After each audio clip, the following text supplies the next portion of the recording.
नमस्कार दोस्तों, आज हम लोग ट्रेनिंग क्लास में 14वें टाइप की चौथी क्लास पढ़ेंगे।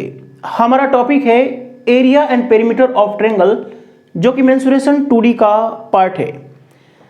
सबसे पहले आप हमारे वीडियो के प्लेलिस्ट में जाइए, वहाँ पे हमारी ट्रेनिंग क्लास है जिसमें कुल 46 वीडियो है, 46 वीडियो है। उसको ध्यान से पढ़िए, उसका नोट्स बनाइए, क्योंकि आप किसी भी परीक्षा को देने जाएंगे तो मैक्सिमम क्वेश्चन, लगभग 70% क्वेश्चन हमारे ट्रेनिंग क्लास से बनेंगे। आज 3 जनवरी है, 31 जनवरी 2021 तक मैं कुछ और वीडियो देने वाला हूं, जिसकी सहायता से आप 80% क्वेश्चन ट्रेनिंग क्लास से ही कर लेंगे। किसी भी किताब को आप हल करते हैं तो ट्रेनिंग क्लास से ही 60-70% क्वेश्चन किताबों के आप लोग हल कर लेंगे। प्रीवियस ईयर के क्वेश्चन लगाते हैं तो ट्रेनिंग क्लास से ही 80% क्वेश्चन बनना शुरू हो जाएंगे। यदि आपको कंप्लीट मैथमेटिक्स मेरे से ढंग से पढ़ना है, हर एक चैप्टर में 10, 12, 15, 20, 25, 30 वीडियो लेनी है, तो funny concept classes app install करके एक छोटी सी रकम फीस के रूप में जमा करके हर एक चैप्टर को ढंग से पढ़ सकते हैं। देखिए, area and perimeter of triangle पढ़ने के लिए कुछ बेसिक रास्ते से हमें चलना पड़ेगा। जैसे पिछली क्लास में हमने बताया था कि त्रिभुज के बेसिक कॉन्सेप्ट क्या है, मीडियन क्या है, मध्यिका क्या है, सेंट्रॉयड केंद्रक क्या है, इस पे हमने सारी बातें कर लिया था। जो भी चीज़ें हमें त्रिभुज के क्षेत्रफल और परिमाप निकालने में सहायक थी, हम लोग कॉन्सेप्चुअल अध्ययन यहाँ पे कर लिया है। सेंट्रॉयड पे एक पॉइंट छूट गया था, उसको मैंने यहाँ पे लिख दिया है, उसको मैं समझा देता हूँ, इसको पहले समझ लीजिए। मैंने बताया था कि मीडियन क्या होता है, बट सामने वर्टेक्स से सामने वाली भुजा को आधा आधा करने वाली लाइन मीडियन कहलाती है। ये मीडियन है जो कि सामने वाली भुजा को आधा आधा कर देती है।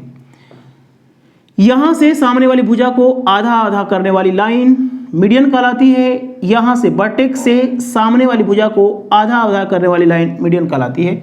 ये बात हम लोग समझ चुके हैं। एडी यदि मीडियन है और मीडियन की लंबाई आपको निकालनी है, देखिए, ए के सामने वाली भुजा को स्मॉल ए, बी के सामने वाली भुजा को स्मॉल बी और सी के सामने वाली भुजा को स्मॉल सी बोलते हैं। ये बात आपको पता है। देखिए, यदि आपको एडी मीडियन निकालनी है तो इसके सामने वाली भुजा ए है, तो यहाँ पे आपको ए स्क्वायर होगा, और ए स्क्वायर यदि आपने ले लिया तो बची हुई दो भुजाएं बी और सी हैं, तो 2b square plus 2c square under root, और इसको हाफ कर देना है, 1/2 कर देना है। जैसे हमें निकालना है बीई मीडियन की लंबाई।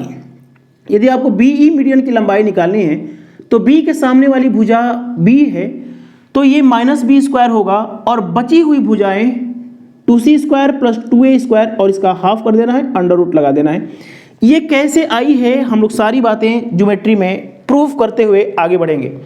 ये हमारी मेंसुरेशन की क्लास है, तो मेंसुरेशन की क्लास में हम लोग सेंट्रॉयड पढ़ा, सेंट्रॉयड के सारे हम लोग प्रॉपर्टी पढ़ लिए। जो भी सहायक चीज़ थी जिससे कि हम लोग एरिया निकाल सकते हैं, उस पर हमने विस्तृत चर्चा कर दिया है। जो भी पॉइंट हैं, जो भी प्रॉपर्टी हैं, मैं लिखवा देता हूँ। ज्योमेट्री में सारी चीज़ें प्रूफ करेंगे। एक बार अपने नज़रों से चीज़ों को गुजारते हुए चलिए। सेंट्रॉयड हमने पढ़ लिया। आज की क्लास में हम लोग इन सेंटर पढ़ेंगे, सरकम सेंटर पढ़ेंगे, ऑर्थो सेंटर पढ़ेंगे, है ना। देखिए, ये सब चीज़ें जो मेंसुरेशन में थोड़ा कम यूज है, ये सारे टॉपिक ज्योमेट्री के हैं, लेकिन यदि सारे पॉइंट यदि आप पढ़ते हैं तो किसी भी प्रकार की शब्दावली आती है। जैसे मैं बोलता हूं कि त्रिभुज का अंतःवृत्त क्या होता है, तो अंतःवृत्त तभी ढंग से समझ सकते हैं जब आप इन सेंटर समझेंगे। त्रिभुज का परिवृत्त क्या होता है, तो आप जब तभी समझेंगे जब आप सरकम सेंटर को समझेंगे। बाकी ये सारे ज्योमेट्री में भी ढंग से पढ़ना है। फिलहाल आप लोग देखिए, ये छोटा सा पॉइंट छूट गया था बेसिक कॉन्सेप्ट में। किसी त्रिभुज के तीनों कोण डिफरेंट हों तो विषम बाहु त्रिभुज होता है, स्केलेन ट्रायंगल होता है। किसी त्रिभुज में दो कोण बराबर होते हैं, समद्विबाहु त्रिभुज होता है। दो कोण बराबर होते हैं और ये दो भुजाएं बराबर होंगी, पढ़ाया गया है। ये पॉइंट मुझे आज समझाना था क्योंकि भूल गया था बताना। तीनों कोण डिफरेंट होंगे तो विषमबाहु त्रिभुज होगा, और तीनों कोण यदि बराबर होते हैं तो समबाहु त्रिभुज होगा। ये चीज़ें आपको आती हैं, फिर भी मैंने बता दिया। कोई भी पॉइंट मैं अपने स्तर से छोड़ना नहीं चाहता हूं। आइए अब हम लोग देखते हैं इन सेंटर। आइए हम लोग समझते हैं इन सेंटर अंतः केंद्र क्या होता है। लेकिन अंतः केंद्र इन सेंटर समझने से पहले आपको समझना पड़ेगा कि एंगल बाइसेक्टर क्या होता है। एंगल बाइसेक्टर समझेंगे तभी आप इन सेंटर को समझ पाएंगे। मैं आपको जानकारी के लिए बताना चाहूंगा कि इन सेंटर, सरकम सेंटर, ऑर्थो सेंटर और सेंट्रॉयड ज्योमेट्री की रीढ़ की हड्डी होती हैं, रेखागणित की रीढ़ की हड्डी होती हैं। मैक्सिमम क्वेश्चन यहीं से पूछे जाते हैं। ध्यान समझिएगा, ये चारों केंद्र में डिफिनीशन में थोड़ा थोड़ा अंतर है, जिसकी वजह से प्रॉपर्टीज में भी अंतर होते हैं। और यदि डिफिनीशन को ध्यान से नहीं समझेंगे तो आप उलझे रहेंगे और क्वेश्चन को सॉल्व नहीं कर पाएंगे। हमारा टारगेट है कि जो भी मेंसुरेशन में इसका यूजेस है उसको डिटेल से पढ़ाऊं, बाकी सारे प्रॉपर्टी को लिखवा दूं ताकि ज्योमेट्री में आपको सब कुछ पढ़ा हुआ लगे। पहले तो आप एंगल बाइसेक्टर को समझिए कि एंगल बाइसेक्टर क्या होता है। एंगल बाइसेक्टर क्या होता है? जैसे मान लीजिए कि ये कोई कोण है, थीटा है, ये कोई कोण है। कोण की डिफिनेशन आपको ज्योमेट्री में बताया गया है, ज्योमेट्री की जो भी वीडियो आई हुई है ना। एंगल बाइसेक्टर, एंगल बाइसेक्टर को हिंदी में बोलते हैं कोण समद्विभाजक। कोण समद्विभाजक। यदि हम इसको सम को हटा दें और लिख दें कोण द्विभाजक, तो इसका मतलब यही होता है जो कोण समद्विभाजक, समद्विभाजक एंगल बाइसेक्टर का है। इसी को हम लोग बोल सकते हैं कोणार्धक। कोणार्धक या कोण अर्धक भी लिखा रहता है, कोण अर्धक। देखिए एक शब्द है कोण का आंतरिक समद्विभाजक, उसका तो मतलब होता है इंटरनल एंगल बाइसेक्टर। लेकिन यदि हम लोग अंदर की तरफ कोण को हम लोग अर्धक करते हैं तो इसको हम लोग इंटरनल बाइसेक्टर भी बोल सकते हैं, है ना। कोण का आंतरिक समद्विभाजक भी कह सकते हैं, ठीक है। बातों को समझिए, यदि मान लीजिए कि ये कोण 50 डिग्री का है और एक ऐसी लाइन खींच रहे हैं जो कोण को आधा आधा कर दे, इसको 25 बना दे, इसको 25 बना दे, तो इस लाइन को बोलते हैं कोण अर्धक। क्या बोलते हैं? कोण अर्धक बोलते हैं। यदि इस कोण को आधा आधा बांटने वाली लाइन, एंगल बाइसेक्टर, कोण समद्विभाजक, कोण द्विभाजक, कोण अर्धक, कोण को आधा आधा चीरना, कोई भी शब्द दे, बस इसको समझना है कि कोण को बांटने वाली एकमात्र लाइन होगी। कोण को यदि आप बांटना चाहते हैं तो सिर्फ एक ही लाइन खींच सकते हैं, एक से ज्यादा लाइन नहीं खींच सकते हैं। कोण अर्धक का मतलब है कि कोण को आधा आधा करना है, एंगल बाइसेक्ट, ठीक है। यदि ये पूरा 80 है तो 40-40, 100 है तो 50-50, 70 है तो 35-35 और 36 है तो 18-18। एंगल बाइसेक्टर का मतलब ही होता है आधा आधा करना, आधा आधा करना। ये मैं आपको समझा दिया। अब आपको समझना है, ये सारे शब्दावलियों को पकड़िएगा, है ना, कि त्रिभुज का अंतः केंद्र क्या होता है। अब हेडिंग ला लीजिए, अंतः केंद्र। अंतः केंद्र, इन सेंटर। इन सेंटर में ध्यान से देखिएगा TRE होता है ना। ये मान लीजिए कि ये एक त्रिभुज है, ये एक त्रिभुज है, ठीक है। सबसे पहले ध्यान से समझना है, ध्यान से सुनना है। यदि नहीं ध्यान से सुनेंगे तो आप फिसलेंगे। ए है, मैं बोलता हूं कि इस कोण को आधा आधा किया, आधा आधा किया, ये कहां गया नहीं पता है। ये 90 बनाया कि नहीं बनाया, ये आधा आधा बांटा कि नहीं बांटा, उसे कोई लेना देना नहीं है, अभी फिलहाल नहीं लेना देना है। जब मैं बताऊंगा कि ये समबाहु त्रिभुज है तो ध्यान से समझना है, समद्विबाहु त्रिभुज है ध्यान से समझना है, समकोण त्रिभुज है ध्यान से समझना है। अभी बस इतना जानिए कि कोण को आधा आधा किया गया है, ये कहाँ गई है नहीं पता है, कहाँ गई है नहीं पता है ना। 90 बना है कि नहीं बना है कोई मतलब नहीं है, ठीक है ना। बस कोण को आधा आधा किया गया है, ठीक है। वैसे तो मैं आपको थोड़ा सा जानकारी के लिए बताऊं कि चलिए अभी नहीं बताता हूं। इस बी का हमने कोण को आधा आधा किया, इस बी को हमने आधा आधा किया और सी को हमने आधा आधा किया, ठीक है। तो कोणों के अर्धक जहां एक दूसरे को काटते हैं, ये कटान बिंदु ही अंतः केंद्र कहलाता है, अंतः केंद्र कहलाता है, इन सेंटर कहलाता है, इन सेंटर कहलाता है। बातों को समझिए। मैं इसलिए यहां पे टाइम ले रहा हूं क्योंकि आपको जिंदगी में एक बार चीजें पढ़ना है। मैं नहीं चाहता हूं कि आप बार बार उलझन में रहें, टाइम नुकसान होता है। कोण को आधा आधा आप लोग अपनी भाषा में नोट कॉपी पे लिखते चलिए, अपनी भाषा में लिख लीजिए कि कोण को आधा आधा चीरा गया है, कोण को आधा आधा फाड़ा गया है। जो शब्द का प्रयोग करना है समझने के लिए कर लीजिए। कोण को आधा आधा करते हैं, इस कोण को आधा आधा करते हैं, इस कोण को आधा आधा करते हैं, तो कटान बिंदु। अब देखिए, यदि हम ये भी बोलें, ये भी बोलें कि एक त्रिभुज है, कोण का अर्धक जहां एक दूसरे के मिले, तो ये भी हमारा अंतः केंद्र ही कहलाएगा। तीसरी यहीं से गुजरेगी, क्यों गुजरेगी? तीसरी भी यहीं पे मिलेगी, क्यों मिलेगी? हम लोग ज्योमेट्री में प्रूफ करने वाले हैं। दो कोणों के अर्धक भी जहां एक दूसरे को मिलते हैं, अंतः केंद्र हम लोग कह सकते हैं। तीसरा भी वहीं से गुजरेगा, क्यों गुजरेगा? हम लोग ज्योमेट्री में पढ़ेंगे। अभी मैं क्या बता रहा था? हाँ, कटान बिंदु अंतः केंद्र होता है। अब जो मैं इंपॉर्टेंट पॉइंट बता रहा हूं, इसको नोट करिए, है ना। इंपॉर्टेंट पॉइंट यही है जो मैं अब बोलने जा रहा हूं। अंतः केंद्र वह बिंदु है, अंतः केंद्र वह बिंदु है, अंतः केंद्र वह बिंदु है जहां से तीनों भुजाओं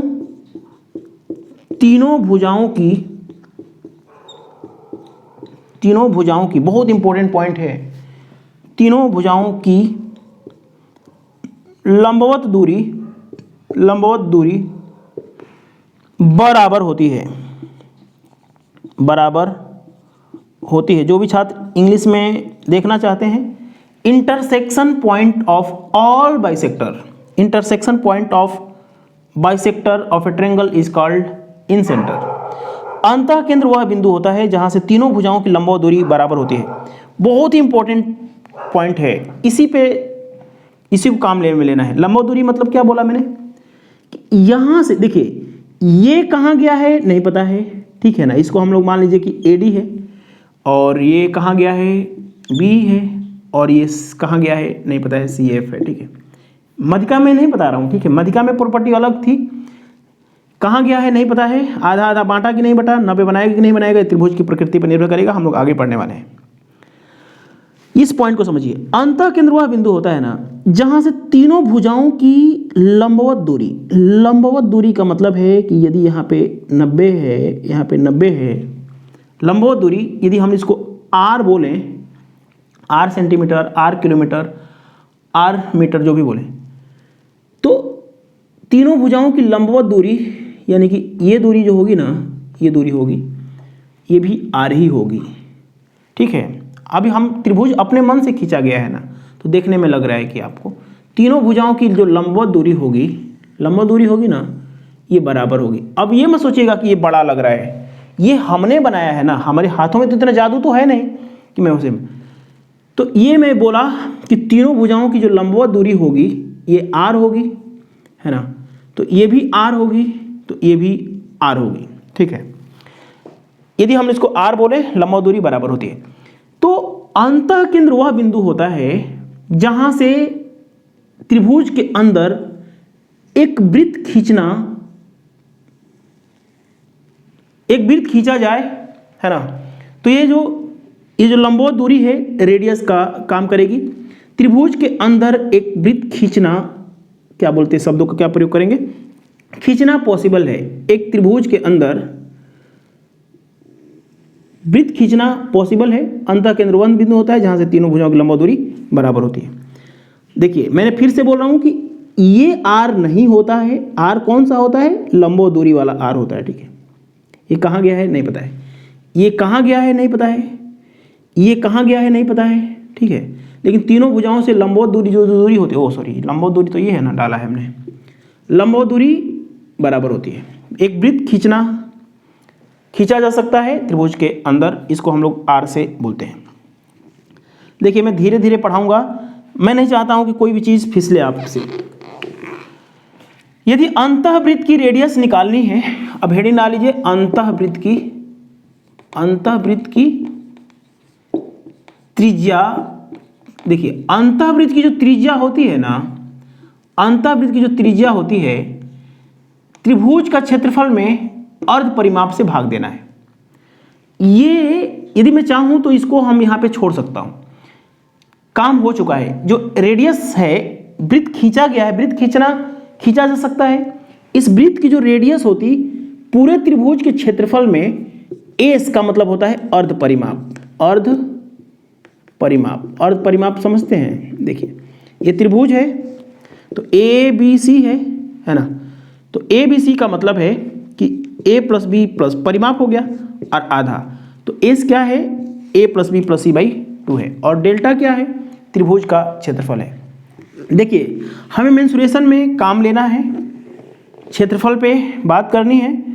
तो यदि हम लोग देखिए अंतः केंद्र को हम लोग आई से पुकारते हैं, तो यदि हम लोग बात करें त्रिभुज बी आई सी का क्षेत्रफल कितना होगा, त्रिभुज बी आई सी का क्षेत्रफल कितना होगा, मैं बोलूं कि ए आई सी का क्षेत्रफल कितना होगा, त्रिभुज ए आई सी का क्षेत्रफल कितना होगा, त्रिभुज ए आई बी का क्षेत्रफल कितना होगा, त्रिभुज ए आई बी का क्षेत्रफल। तो आप बोलेंगे 1/2।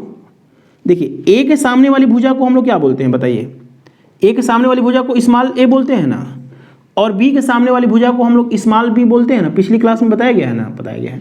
सी के सामने वाली भुजा को क्या बोलते हैं, सी बोलते हैं ना, बताया गया है। ए के सामने वाली भुजा को ए, तो इस त्रिभुज का क्षेत्रफल क्या होगा, बी आई सी का जो क्षेत्रफल होगा 1/2 आधार गुणे ऊंचाई, लंबवत ऊंचाई तो आर ही है ना, आर है, 1/2 ए आई सी में बेस का काम करेगा बी, और 1/2 आधार गुणे ऊंचाई, ऊंचाई का मतलब R, plus 1/2 C into R. A I B में 1/2 आधार सी आर, ये क्या बन गया, पूरे त्रिभुज का क्षेत्रफल डेल्टा से हम लोग पुकारते हैं। पूरे त्रिभुज का क्षेत्रफल ए बी सी का क्षेत्रफल क्या हो जाएगा, ए बी सी का क्षेत्रफल क्या होगा, यदि हम लोग बी आई सी का क्षेत्रफल, ए आई सी का क्षेत्रफल, ए आई बी का क्षेत्रफल को जोड़ दें तो पूरे त्रिभुज का क्षेत्रफल निकलेगा ना, निकलेगा। इसमें हम लोग 1/2 आर को कॉमन कर लेंगे तो क्या बच जाएगा, ए प्लस बी प्लस सी बच जाएगा ना, और ये क्या बन गया, पूरे त्रिभुज का क्षेत्रफल। जगह है नीचे। अब इसको हम लोग क्या लिख सकते हैं बच्चों, R into A plus B plus C by 2 लिख सकते हैं ना, ये 2 को हमने इसके साथ घसीट दिया, और ए प्लस बी प्लस सी को बोलते हैं हम लोग एस। एस का मतलब होता है अर्ध परिमाप, सेमी पेरीमीटर। तो इसको हम लोग क्या लिख सकते हैं, डेल्टा बराबर त्रिभुज का क्षेत्रफल बराबर आर इंटू अर्ध परिमाप। देखिए यदि त्रिभुज का क्षेत्रफल निकालना है और स्मॉल आर पता है तो अर्ध परिमाप से, ये भी एक तरीका होता है। यहां से स्मॉल आर बराबर क्या लिख सकते हैं बच्चों, यहां से स्मॉल आर बराबर लिख सकते हैं डेल्टा बाई एस। ये इंपॉर्टेंट पॉइंट है, इसको आप नोट कर लीजिए। यदि किसी त्रिभुज के अंदर, शब्दों को नोट कर लीजिए, किसी त्रिभुज के अंदर वृत्त बनाते हैं तीनों भुजाओं को छूते हुए, तो यदि उसकी आप रेडियस निकालना चाहते हैं तो पूरे त्रिभुज के क्षेत्रफल में अर्ध परिमाप से भाग दे देंगे तो क्या निकल जाएगा, कुछ डिलीट तो नहीं होगा ना, ये अंतःवृत्त की त्रिज्या हो जाएगी। ऊपर वाला क्या है, त्रिभुज का क्षेत्रफल है, और नीचे वाला क्या है, अर्ध परिमाप है। इतना बात मैं समझाने में सफल रहा, तो आप लोग इसको नोट कर लीजिए। अब हम लोग पॉइंट दूसरा बात करते हैं। आइए हम लोग समझते हैं एंगल बाइसेक्टर और इन सेंटर की प्रॉपर्टी 1 by 1। बातों को समझिए।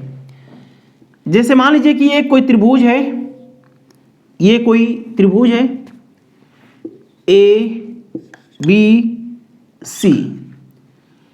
यदि हम लोग ए का एंगल बाइसेक्टर यहां पे लाएं, डी है, एडी क्या है, एंगल बाइसेक्टर है कोणे का। ए से एंगल बाइसेक्टर खींचा, डी पे जाके मिलता है, एंगल बाइसेक्टर है। बी से भी खींच सकते हैं, सी से भी खींच सकते हैं, लेकिन मैं बस एक लेके समझाना चाहता हूं। ए के सामने वाली भुजा को ए बोलते हैं, सी के सामने वाली भुजा को स्मॉल सी, बी के सामने वाली भुजा को बी लिखते हैं। मैं ये बोल रहा हूं कि ए बी बटे में ए सी का वही अनुपात होता है जो बी डी और डी सी का होता है। देखिए, जिस इसका पढ़ने का तरीका, जिस अनुपात में भुजाएं होंगी उसी अनुपात में बी डी और डी सी होगा। बातों को समझिए। यदि ए बी बड़ा होगा तो बी डी बड़ा होगा, यदि ए सी बड़ा होगा तो डी सी बड़ा होगा। बातों को समझिए। जैसे मैं आपको ये बोलूं कि ये सी है तो ये सी, और ये बी है तो ये बी उसी अनुपात में होगा। जैसे मैं एग्जांपल के लिए बोलूं कि ए बी है हमारा 5, ए सी है हमारा 3, तो इसका मतलब ये हुआ कि बी डी बड़ा होगा और डी सी छोटा होगा। मैं ये बोलूं कि बी डी 2.5 है, 5 का आधा है, तो जो डी सी होगा वो 1.5 होगा। कैसे? जिस अनुपात में भुजाएं होती हैं उसी अनुपात में बी डी और डी सी होते हैं। बातों को समझिए। यदि हम इस प्रॉपर्टी पे रखें, देखिए मैंने क्या बोला, एंगल बाइसेक्टर है। हम लोग एंगल बाइसेक्टर इधर से भी खींच सकते थे, इधर से भी खींच सकते थे, लेकिन हमने एक ही खींच के समझा दिया। बाकी आप लोग इसको भी खींच के, इसको भी खींच के कर सकते हैं, कोई दिक्कत नहीं है। ए बी की जगह पे 5 रखिए, ए सी की जगह पे 3 रखिए, बराबर बी डी की जगह पे 2.5 दिया हुआ है, और ये आपको निकालना है, ठीक है ना, x। तो ये जानते हैं कि ये कितनी बार में जाएगा, 2 बार में। 2x बराबर 3, तो x बराबर क्या होगा, 3/2। अब इसको जल्दी से करना है, 1.5 आंसर आ जाएगा। जल्दी से करना है तो क्या करना है, ये 5 का आधा है तो ये 3 का आधा अर्थात 1.5 हो जाएगा। जिस अनुपात में भुजाएं होती हैं उसी अनुपात में बी डी और डी सी होते हैं। ये एंगल बाइसेक्टर का एक प्रॉपर्टी थी। हम लोग एक एक प्रॉपर्टी को प्रूफ भी करेंगे ज्योमेट्री में, देखिएगा ध्यान से। दूसरी प्रॉपर्टी, एंगल बाइसेक्टर डी हो गया, बीई हो गया एंगल बाइसेक्टर, और ये एंगल बाइसेक्टर है। इसको हम लोग आई से पुकारते हैं, आई से पुकारते हैं। ये सी है तो इसको हम लोग एफ। देखिए मैं जानबूझ के धीरे धीरे पढ़ा रहा हूँ ताकि एक एक चीज़ आपके दिमाग में जाए। अभी एक हाईलाइट की तरह चीज़ों को नज़रों से गुजारते हुए चलेंगे तो ज्योमेट्री में आपको बहुत मज़ा आने वाला है। जो यदि अभी थोड़ी थोड़ी चीज़ें याद रहेंगी तो ज्योमेट्री में प्रूफ करने में मज़ा आएगा, है ना। इधर देखिएगा, ये ए आई और आई डी है। इस कोण के सामने वाली भुजा को हम लोग ए बोलते हैं, ठीक है। सी के सामने वाली को सी बोलते हैं, बी के सामने वाली भुजा को बी से बोलते हैं। बातों को समझिए मैं क्या बोलने वाला हूं। मैं बोलूं कि ए आई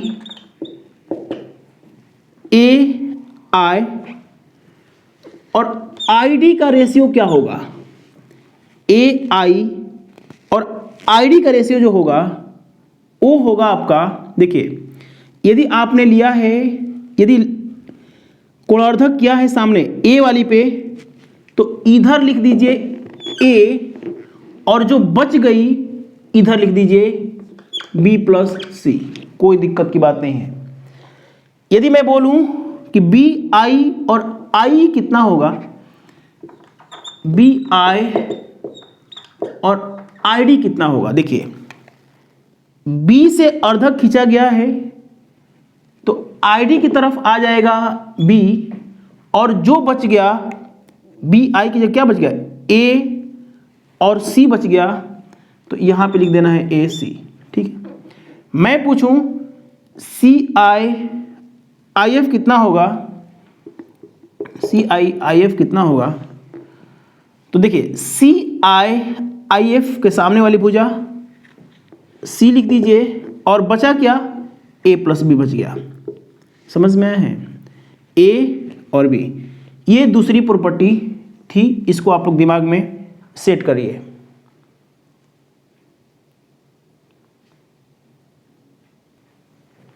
देखिए अंतः केंद्र इन सेंटर की जो अगली प्रॉपर्टी होती है उसको भी आप लोग समझ लीजिए। हालांकि ये सब ज्योमेट्री की चीजें हो जा रही हैं, हमें जो अंतःवृत्त की त्रिज्या से मतलब था बस A B C in centre. यदि हम लोग एंगल बाइसेक्टर करें, यहाँ पे गया है, एंगल बाइसेक्टर करें, यहाँ गया है, एंगल बाइसेक्टर गया है, यहाँ गया है। यदि हम लोग इसको डिलीट भी कर दें, समझने के लिए इसको हम लोग डिलीट भी कर दें, तो बातों को समझिए, बातों को समझिए। ए का एंगल बाइसेक्टर, बी का एंगल बाइसेक्टर, सी का एंगल बाइसेक्टर आई बिंदु पर मिलते हैं, तो जो ये कोण होता है ये होगा 90 प्लस ए बाई 2। क्यों होता है सब कुछ पढ़ेंगे ज्योमेट्री में। ये जो कोण होगा 90 प्लस सी बाई 2 हो जाएगा, यानी इस कोण की वैल्यू यदि निकालना है तो 90 में कोण सी के आधे को जोड़ना पड़ेगा। यदि ये कोण निकालना है तो 90 में कोण ए का आधा जोड़ना होगा। यदि मैं पूछूं कि ये कोण कितना होगा, तो 90 में बी का आधा जोड़ना होगा। क्यों होता है, बहुत आसान सी चीज़ें हैं, इसको हम लोग पढ़ेंगे। जैसे मैं बोलूं कि त्रिभुज ए बी सी में आई अंतः केंद्र है, आई अंतः केंद्र बोल दिया तो इसको प्रूफ करने की जरूरत नहीं है। मैंने बोल दिया कि अंतः केंद्र है तो आपको मान के चलना है कि अंतः केंद्र है। मैं बोलता हूं कि यहाँ पे 30 है, तो इस कोण का मान बताएं, तो ये जो कोण होगा 90 प्लस 30/2 अर्थात 105 डिग्री का होगा। समझ में आया ना, ये क्या हो जाएगा 105 डिग्री। ये वाला दिया है तो आपसे ओ भी पूछ सकता है ना, ओ भी पूछ सकता है, कर लेंगे। इन सेंटर की मैंने 3 प्रॉपर्टी बताया, इसको आप लोग आइए देखते हैं हम लोग एक और क्वेश्चन इन सेंटर पे आधारित। शब्दों को ध्यान से सुनिएगा। जैसे मैं बोलता हूं कि ये एक त्रिभुज है ए बी और सी, देखिए बातों को समझिए।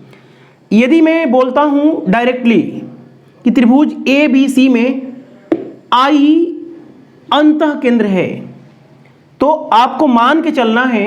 यदि मैं बोल दिया कि आई अंतः केंद्र है तो दिमाग में ये अपने आप आ जाना चाहिए कि बी का आंतरिक समद्विभाजक है, यानी कि ये एंगल बाइसेक्टर है, आधा आधा किया गया है, और सी का भी आधा आधा किया गया है। यदि मैं बोलता हूं कि आई अंतः केंद्र है तो अपने आप दिमाग से समझ लेना है कि कोण सी का, बी का और ए का अंतः समद्विभाजक है। यदि मैं बोलता हूं कि ये कोण दे रखा है 115 डिग्री, तो आपसे पूछेगा कि ये कोण का मान क्या होगा।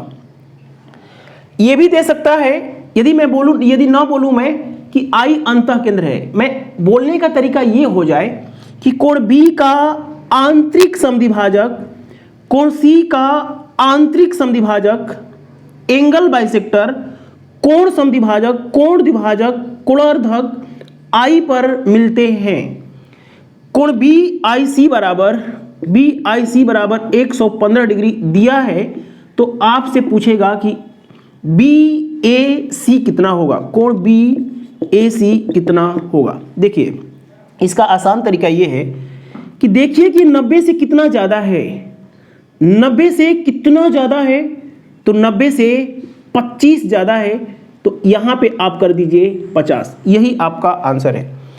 क्योंकि आप जानते हैं कि 90 में जो फालतू जोड़ा गया है वो यहाँ का आधा है, तो जितना फालतू जोड़ा गया है उसको डबल कर दीजिए, या यदि आप पहला क्वेश्चन है तो आप विधिवत कर लीजिए 90 प्लस a/2, ये जो कोण होता है 90 प्लस a/2 होता है, इसकी वैल्यू दे रखा है 115, तो a/2 जो होगा 90 उधर जाके क्या बना देगा, 25 बना देगा, 90 उधर जाके घट जाएगा, तो a बराबर क्या हो जाएगा आपका 50 डिग्री हो जाएगा। समझ में आया?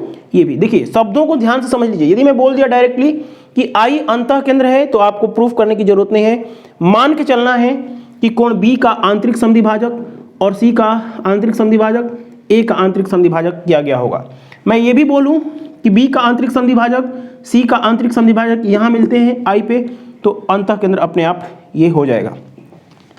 तो यहाँ से मैंने दो छोटे छोटे क्वेश्चन करा दिया। देखिए जब आप किताबों से क्वेश्चन करेंगे तो किताबों की लैंग्वेज आपको पढ़ना पड़ेगा, किताबों से जितना ज़्यादा क्वेश्चन करेंगे तभी ये सब चीज़ें दिमाग में बैठती हैं और हमेशा के लिए फिट होती हैं। जैसे मैं आगे एक बात बोलूं, ये एक त्रिभुज है ABC, ये सब चीज़ें हमें पढ़ना है। आज की वीडियो में incentre, circumcentre, orthocentre मुझे समझाना टारगेट था। बातों को समझिए, यदि मैंने आंतरिक समद्विभाजक किया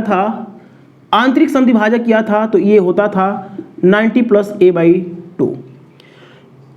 यदि हम इसको बाहर बढ़ाएं, ये और थोड़ा आगे बढ़ाएं, AB को थोड़ा और आगे बढ़ाएं, AC को थोड़ा और आगे बढ़ाएं, इसको पढ़ने का तरीका, कोण B का, ये जो कोण है B का बाह्य समद्विभाजक, कोण C का बाह्य समद्विभाजक, बाह्य समद्विभाजक का मतलब है कि जितना कोण है उसका आधा आधा किया गया है।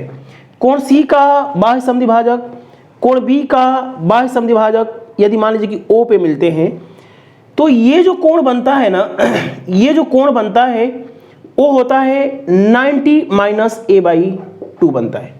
देखिए यहाँ पे बनता है, यदि हम लोग ये I है तो ये क्या बनता है 90 प्लस a/2 बनता है। क्यों बनता है मैं सब कुछ ज्योमेट्री में बताने वाला हूँ, अभी चीज़ों से बस अपनी नज़रों से गुजारिए। अभी मैं इसको प्रूफ करने जाऊँगा तो आप लोग का टाइम बर्बाद होगा और उलझन भी होगी, क्योंकि आपके पास इतना बेस अभी है नहीं। देश में 98% छात्र कमज़ोर हैं। 90 माइनस a/2 होगा, ठीक है। मैं बोलता हूँ कि I और O का योगफल कितना होगा, तो आप जानते हैं कि 90 प्लस a/2 और प्लस 90 माइनस a/2 ये कट जाएगा, तो ये हो जाएगा आपका 180 डिग्री, यानी कि ये कोण और ये कोण का मान होगा 180 डिग्री, ठीक है। जैसे मान लीजिए कि यहाँ पे मैं बोलता हूँ कि यहाँ पे 80 डिग्री है, 80 डिग्री है या 70 डिग्री, कुछ भी हो सकता है। मान लीजिए यहाँ के 50 डिग्री है, अभी 50 लिया था, यहाँ पे 50 डिग्री है, तो यहाँ पे कि कोण क्या हो जाएगा, यहाँ पे हो जाएगा 90 माइनस 50 का आधा, तो 90 में से 25 घटाएंगे तो 65 degree is the correct answer है। ये क्या हो जाएगा, यदि ये 50 डिग्री है तो ये क्या हो जाएगा 65 हो जाएगा, और ये क्या हो जाएगा 115 हो जाएगा, ये 115 हो जाएगा। और 115 और 65 क्या बनाता है 180 बनाता है। ये बात मैं समझाने में आपको कामयाब रहा। अब कुछ चीज़ें जो मैं बता रहा हूँ उसको नोट करके लिख लीजिए, हमें आगे उससे काम लेना है ना। जैसे मैं कुछ अलग अलग त्रिभुज बनाता हूँ, जैसे मैं ये बनाता हूँ न्यून कोण त्रिभुज। क्या है, एक्यूट एंगल है, एक्यूट एंगल है, न्यून कोण है ना, न्यून कोण त्रिभुज, एक्यूट एंगल टेंगल, न्यून कोण त्रिभुज। ये बनाता हूं मैं राइट एंगल ट्रायंगल, और ये मैं बनाता हूं अधिक कोण त्रिभुज, अधिक कोण त्रिभुज ऑब्ट्यूज एंगल, और ये क्या है, राइट एंगल है। बातों को समझिए, क्योंकि हमें आगे भी ऑर्थो सेंटर पढ़ना है, सर्कम सेंटर पढ़ना है, तभी बातें समझ में आएगी। यदि हम लोग आंतरिक समद्विभाजक करते हैं तो कहीं ना कहीं इन सेंटर जो बनेगा अंदर ही बनेगा। इस कोण का हम लोग आंतरिक समद्विभाजक करते हैं, आंतरिक समद्विभाजक करते हैं तो इन सेंटर कहीं बनेगा तो अंदर ही बनेगा। इसका हम लोग आंतरिक समद्विभाजक करते हैं, कोण एंगल बाइसेक्टर करते हैं, इसका एंगल बाइसेक्टर तो कहीं ना कहीं अंदर ही बनेगा। तो लिख लीजिए कि यहाँ पे एक पॉइंट लिख सकते हैं आप कि किसी भी त्रिभुज में, ये बहुत ज़्यादा इंपॉर्टेंट लाइन नहीं है लेकिन बस समझ लीजिए, किसी भी त्रिभुज में अंतः केंद्र किसी भी त्रिभुज में अंतः केंद्र इन सेंटर त्रिभुज के अंदर ही बनता है, त्रिभुज के अंदर ही बनता है, अंदर ही बनता है। देखिए ये बात तो दिखाई दे रही है आपको, ठीक है, अंदर ही बनता है। निम्न कोण त्रिभुज में अंदर, राइट एंगल में भी अंदर, और अधिक कोण त्रिभुज में भी अंदर। अब मैं जो चीजें बताने जा रहा हूं उसको आप लोग समझिए। देखिए अभी हम लोग incentre, circumcentre, orthocentre के बाद हर एक त्रिभुज में इन सेंटर कहाँ बनता है, अंतःवृत्त की त्रिज्या अलग अलग ढंग से निकालने वाले हैं। इक्विलेटरल ट्रायंगल में अंतःवृत्त की त्रिज्या क्या होती है, समकोण त्रिभुज में अंतःवृत्त की त्रिज्या क्या होती है, इस पे हम लोग काम करने वाले हैं। फिलहाल एक चीज समझिए, जैसे मैं बोलता हूं कि ये इक्विलेटरल ट्रायंगल है, इक्विलेटरल ट्रायंगल का मतलब तीनों भुजाएं बराबर हैं और तीनों कोण बराबर है, ए बी सी, ये समबाहु त्रिभुज है। देखिए एक बात और, जितनी भी चीजें अब तक मैंने पढ़ाया है, जितनी भी चीजें मैंने अब तक पढ़ाया है, लगभग 35 मिनट की वीडियो हो चुकी है, 36 मिनट जो भी हो गई है, जितनी चीजें अब तक पढ़ाया है वो सभी त्रिभुजों पे अप्लाई हो रही थी। फॉर एनी ट्रायंगल के लिए कॉन्सेप्ट था, जितनी भी पहले मैंने चीजें बताया है फॉर एनी ट्रायंगल पे वो सब कुछ लागू होता है।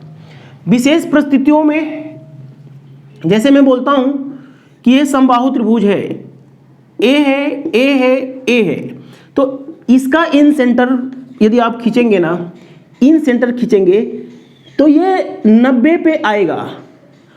और इक्विलेटरल ट्रायंगल में, समबाहु त्रिभुज में एंगल बाइसेक्टर ही मध्यिका भी हो सकती है। देखिए मध्यिका तो आप लोग पढ़ चुके हैं और हमने अंतः एंगल बाइसेक्टर भी पढ़ा दिया। तो ये एडी जो है मध्यिका भी है और एडी जो है एंगल बाइसेक्टर भी है ना, कोण समद्विभाजक भी है। ये 90 पे बनाता है, सामने वाली भुजा को आधा आधा कर देता है। यदि ये ए है तो ये a/2 होगा और ये by2 होगा। समझ में आया है? हम लोग पढ़ने वाले हैं, हम लोग पढ़ेंगे, अभी पढ़ने वाले हैं 1 by 1 चीज़ों को पढ़ने वाले हैं, है ना। मैं उलझाना नहीं चाहता हूं। त्रिभुज, यदि समबाहु त्रिभुज है, इक्विलेटरल ट्रायंगल है, इक्विलेटरल ट्रायंगल है, समबाहु त्रिभुज है, तो एंगल बाइसेक्टर यहाँ पे 90 पे आएगा, 90 बनाएगा। यहाँ पे भुजाओं को आधा आधा करेगा एंगल बाइसेक्टर। इसको हम लोग मीडियन भी बोल सकते हैं, मध्यिका भी बोल सकते हैं। ये जाके यहाँ पे 90 बनाएगा, इसको आप मध्यिका भी बोल सकते हैं और इसको एंगल बाइसेक्टर भी बोल सकते हैं। इसको भी आप मध्यिका बोल सकते हैं। यहाँ पे 90 बनाएगा, सामने वाली भुजा को आधा आधा करेगा। ये बात समबाहु त्रिभुज में ध्यान रखिएगा। हमें आगे पढ़ना है इसलिए मैं यहाँ पे छोड़ रहा हूँ। जैसे मैं बोलता हूँ समद्विबाहु त्रिभुज, समद्विबाहु त्रिभुज, समद्विबाहु मतलब दो कोण, दो भुजाएं बराबर बराबर हैं, ठीक है ना। समद्विबाहु त्रिभुज, दो कोण भी बराबर होते हैं, है ना। दो भुजाएं बराबर हो, समद्विबाहु त्रिभुज होता है ABC। देखिए दो बराबर भुजाओं के बीच से यदि आप एंगल बाइसेक्टर करते हैं, बराबर भुजाओं के बीच वाले कोण से एंगल बाइसेक्टर करते हैं, तो यदि मान लीजिए B है तो ये भुजाओं को आधा आधा करता है, आधा आधा करता है। यदि एंगल बाइसेक्टर करते हैं तो एंगल बाइसेक्टर यहाँ पे 90 बनाएगा, और जो ये एंगल बाइसेक्टर है यही मध्यिका भी होती है, मध्यिका भी यहीं से गुजरती है, एंगल बाइसेक्टर भी यहीं से गुजरता है ना। यहाँ पे 90 बनाता है, बाकी यहाँ से अभी कोई लेना देना नहीं है। इसको सामने वाली भुजा, ये जो मध्यिका होगी यहाँ पे समझ में है ना, आधा आधा करेगी। विषम बाहु त्रिभुज में भी हमने आगे पढ़ने वाले हैं। देखिए इसकी मध्यिका कहाँ जाएगी नहीं पता है, पहले हमने बताया है कि जिस रेशियो में भुजाएं होती हैं उसी रेशियो में ये होता है, लेकिन ये इंपॉर्टेंट था समबाहु त्रिभुज के लिए और समद्विबाहु त्रिभुज के लिए। अब हम लोग पढ़ेंगे, अगला टॉपिक है हमारा, ये इन सेंटर की बातें सब कुछ खत्म है। अब हम लोग पढ़ने वाले हैं सरकम सेंटर, इसको बोलते हैं परिकेंद्र बोलते हैं। क्या बोलते हैं बच्चों? परिकेंद्र बोलते हैं। बाहर लग रहा है बारिश हो रही है, थोड़ी आवाज़ आ रही है। परिकेंद्र को समझिए, कुछ छूटा तो नहीं ना अंतः केंद्र में, अंदर ही बनता है। समबाहु त्रिभुज बता दिया, समद्विबाहु बता दिया, अधिक कोण में कोई दिक्कत नहीं है ना, बाकी आगे चीज़ें पढ़ने वाले हैं। सरकम सेंटर को समझिए, सरकम सेंटर पढ़ने से पहले, परिकेंद्र पढ़ने से पहले आपको समझना पड़ेगा कि साइड परपेंडिकुलर बाइसेक्टर क्या होता है। साइड परपेंडिकुलर बाइसेक्टर क्या होता है?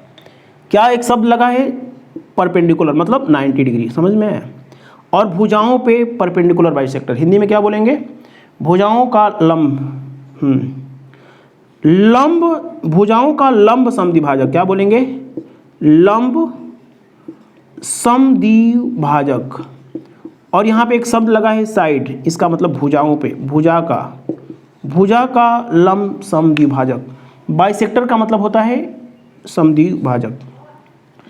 जैसे मैं एक लाइन खींचता हूँ, यहाँ पे एक साइड हो गई, किसी त्रिभुज की साइड मान लीजिए या इसको लाइन मान लीजिए, तो सबसे पहले क्या लगा है? बाइसेक्टर का मतलब है कि इसके आधा, है ना।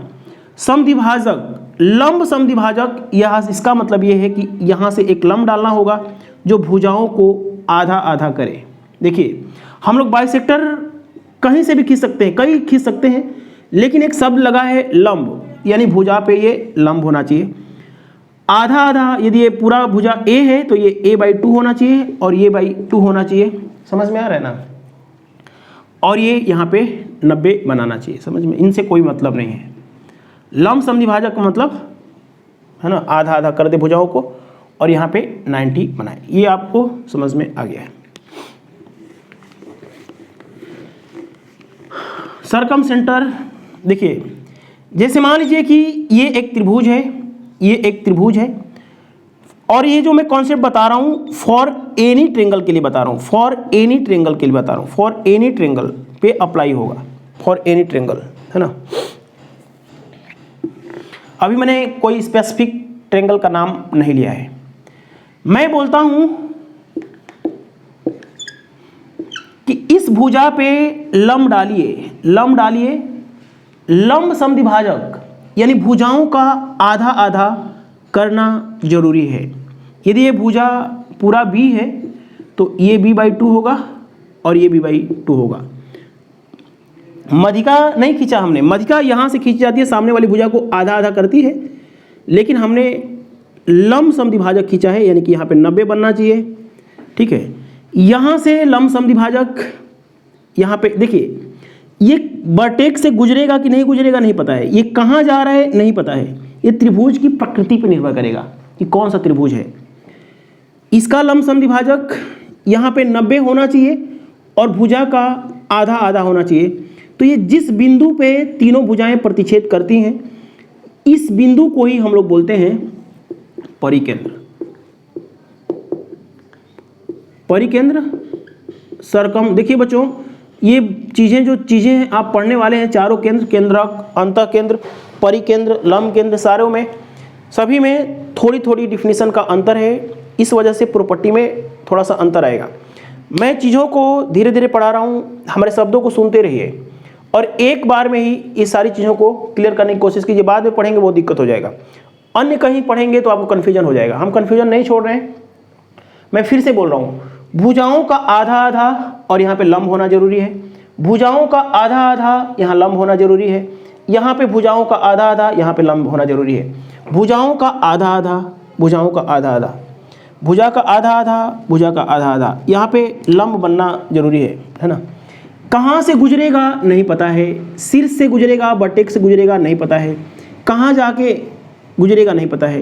ये त्रिभुज की प्रकृति पर निर्भर करेगा, समबाहु त्रिभुज है, समद्विबाहु है, कहाँ पे है ना। यही होता है जो बिंदु जहाँ मिलते हैं तीनों एक दूसरे को यहीं पे प्रतिच्छेद क्यों करते हैं, ज्योमेट्री में हमें पढ़ना है। अब ये जो बिंदु पे लिखिए एक परिभाषा, परिकेंद्र वह बिंदु होता है, परिकेंद्र, ये बहुत लाइन इंपॉर्टेंट है, यही काम आने वाली है बार बार। परिकेंद्र वह बिंदु होता है, वह बिंदु होता है जहां से त्रिभुज के तीनों शीर्षों की दूरी,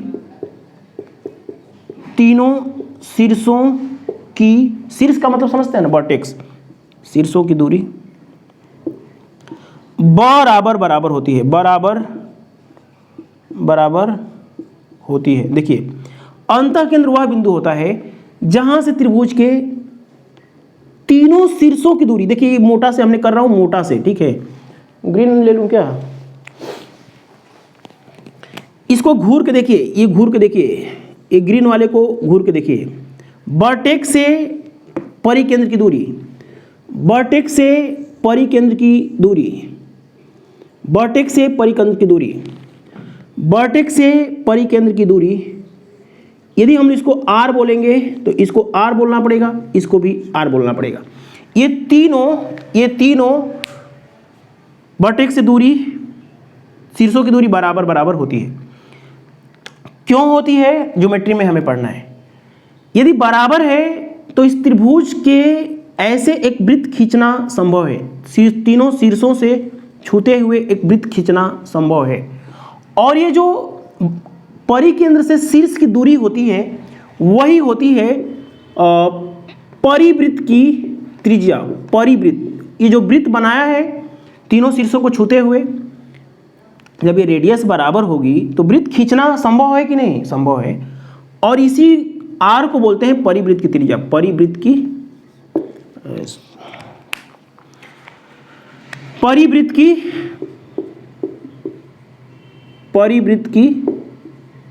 त्रिज्या, ठीक है, इसी पे हमें फोकस करना है, परिवृत्त की त्रिज्या। देखिए बोलेगा कि त्रिभुज के परिवृत्त का क्षेत्रफल बताएं, तो क्षेत्रफल तभी ना बता पाएंगे जब आपके पास रेडियस पता हो, परिवृत्त की रेडियस बोलते हैं। अब बातों को समझिए, जब किसी त्रिभुज में दो भुजाएं बराबर होती हैं तो ये आइसोस्केल्स समद्विबाहु त्रिभुज होता है, समद्विबाहु त्रिभुज होता है। बातों को समझिए, ए से परिकेंद्र को हम लोग, आपको ओ से पुकारना है, ओ से लिखिए, कुछ भी कोई दिक्कत नहीं है, जी लिखना है, आई लिखना है, कुछ भी लिखिए। मान लीजिए हमने ओ से लिखा, ठीक है, सी लिखिए, कोई दिक्कत की बात नहीं, कुछ भी लिखिए। ए से ओ की दूरी, बी से ओ की दूरी बराबर है, तो ये जो त्रिभुज बना ना, ओ बन गया हमारा, ओ बन गया हमारा, ओ बन गया हमारा, ओ बन गया हमारा एक समद्विबाहु त्रिभुज। क्या बोला है, समद्विबाहु त्रिभुज। यानी इसका मतलब ये हुआ कि दो भुजाएं बराबर होती है तो ये कोण और ये कोण भी बराबर होंगे ना। उसी प्रकार से ये भी जो बना है त्रिभुज BOC, ओ भी समद्विबाहु त्रिभुज है। इसका मतलब है कि ये कोण अल्फा होगा तो ये भी कोण अल्फा होगा। उसी प्रकार से AOC समद्विबाहु त्रिभुज है, आइसोस्केलेस ट्रायंगल है, तो ये कोण यदि Q होगा, थीटा होगा, तो ये भी कोण थीटा होगा। आपको समझ में आ गया है। ए आप लोग लिखते चलिए, AOC, AOB, BOC समद्विबाहु त्रिभुज है और समद्विबाहु त्रिभुज की प्रॉपर्टी होती है कि दो भुजाएं बराबर होती हैं तो इसके कोण भी, इसके सामने वाली कोण भी बराबर होते हैं। ये बात आपने समझ गए हैं। परिकेंद्र वह बिंदु होती है जहाँ से तीनों शीर्षों की दूरी बराबर होती है। त्रिभुज के तीनों शीर्षों को खींचते हुए हम लोग एक वृत्त बना सकते हैं और ये जो कहलाता है BO AO CO परिवृत्त की त्रिज्या कहलाती है। अब परिवृत्त की जो त्रिज्या होती है, कुछ छूट तो नहीं गया ना, चलिए एक और बार बना लेता हूँ। जो परिवृत्त की जो त्रिज्या होती है किसी भी त्रिभुज में यदि आपको परिवृत्त की त्रिज्या निकालनी है, किसी भी त्रिभुज में यदि परिवृत्त की त्रिज्या निकालनी है तो ये होता है ABC बटा में 4 डेल्टा। देखिए ABC क्या है, तीनों भुजाओं का गुणनफल। जैसे मान लीजिए कि ये त्रिभुज है और A है, B है और C है। A के सामने वाली भुजा A, B के सामने वाली भुजा B और C के सामने वाली भुजा C।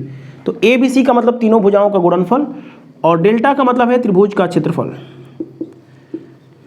त्रिभुज का क्षेत्रफल। और ये जो फॉर्मूला है ये सभी त्रिभुजों पे अप्लाई हो सकता है, ठीक है।